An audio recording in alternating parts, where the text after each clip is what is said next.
Good morning, class. I hope you all had a fabulous spring break, and I'm glad you're joining us back on this Monday morning.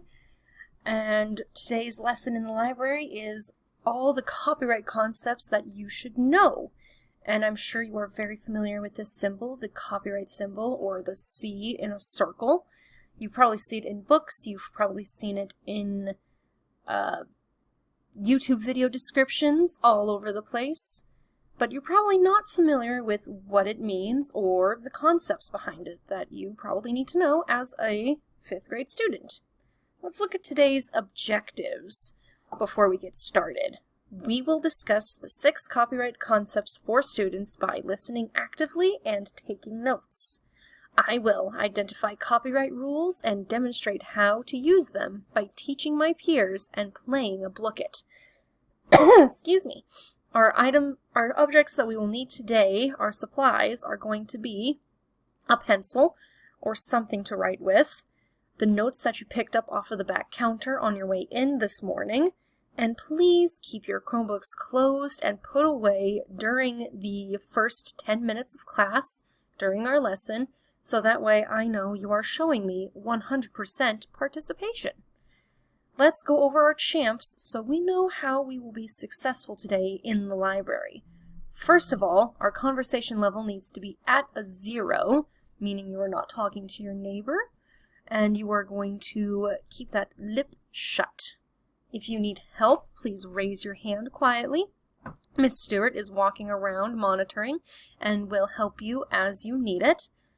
Please do not blurt out your questions while I am lecturing. Thank you.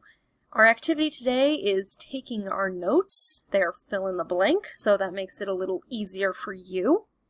Our movement today is to stay in our seats at our tables. You'll notice that the desks are arranged into 4 pods.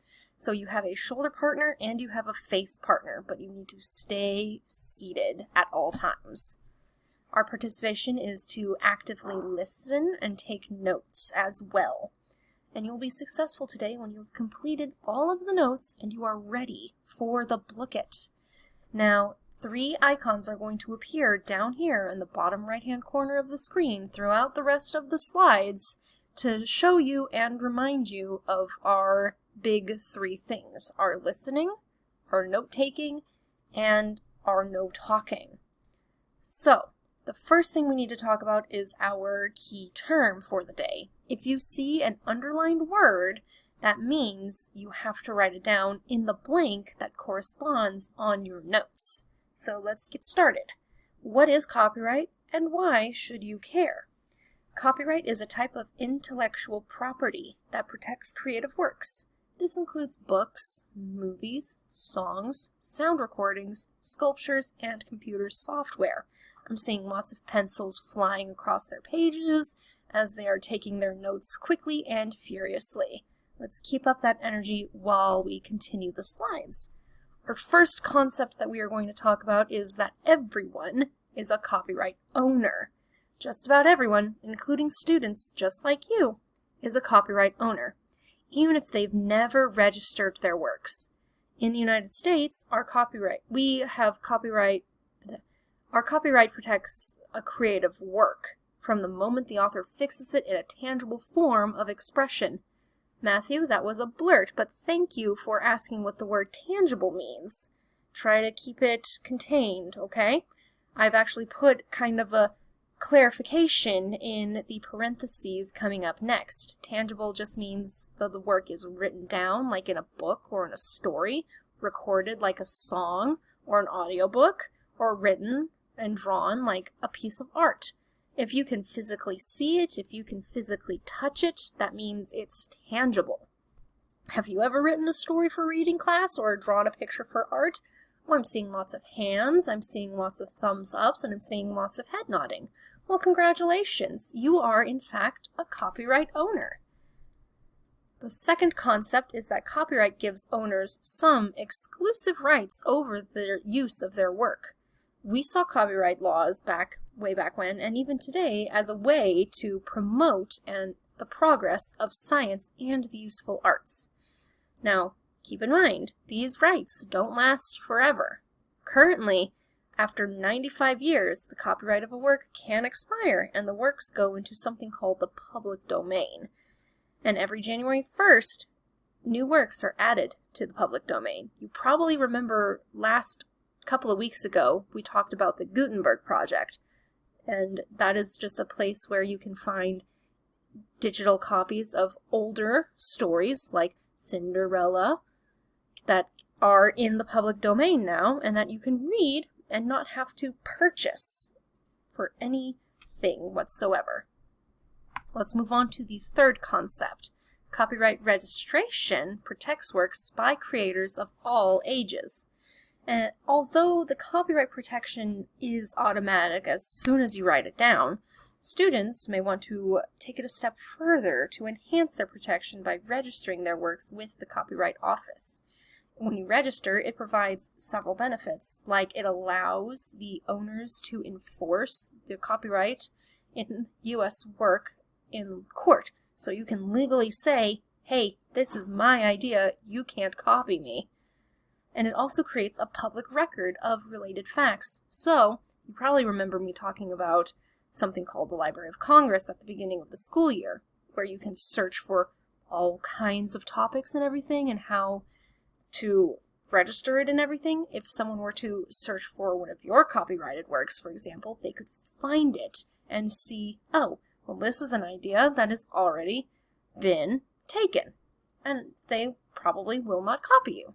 So if you want to submit like a short story to Chicken Noodle Soup for the Teenage Soul when you get to middle school, or maybe you want to display a painting at the local fair, you might want to consider getting your works copyrighted to protect it a little bit further. Concept number 4 is that everyone is a copyright user. Just like we're all owners of copyright, we actually use copyrighted things in our daily lives. And I have a list of some examples, such as the textbooks you use in class, the YouTube videos you watch and listen to, the songs you sing in Miss Chang's music classes, the posts of photos you put on social media. If Melanie and Emily were taking selfies and Emily put it on her Snapchat, that is copyrighted. It belongs to her. When you upload a video with your favorite song, it is copyrighted. And when you download an album, you are paying for a copy of it. Usually you need permission before you use the work, unless it's available in the public domain, or you purchase a license for it, which is also getting permission financially. Let's go on to concept number 5. Learning about fair use is valuable. Fair use is determined on a case-by-case basis and is dependent on a couple of factors. First, we need to look at the purpose and the character of the use. We need to see if it's being used for commercial. Everyone, show me your money. Yeah, there you go. Show me the money. There you go. We're looking for it to be commercial or for non-profit educational purposes. So whether it's if you're going to get it to gain money, you probably can't use it for fair use. But if you're not getting money for it, it's fine. The nature of the copyright protected work, is it more factual or is it more highly creative? You have to take these two things into consideration separately. That's where you get the 4 from. And the last thing is the effect of the use on the potential market for or the value of the protected work, right? If fair use is applied correctly, it allows the use of a copyright protected work without permission. But you need to be thoughtful and you need to analyze if it really is fair use. You can't just say, I found this image on Google when you're putting pictures into your slideshow. That doesn't cut it for fair use. Alright, copyright, our last concept. Copyright is important. You need to recognize that it is essential. Remember, it is here to promote the progress of science and the useful arts. It protects everyone from ages 1 to 101. You can register a copyright and it is protected. If anything today, you are going to walk away knowing that copyright helps you see the value in your creative work and in the work of others as well, and ensure that you are using them in a fair and legal way.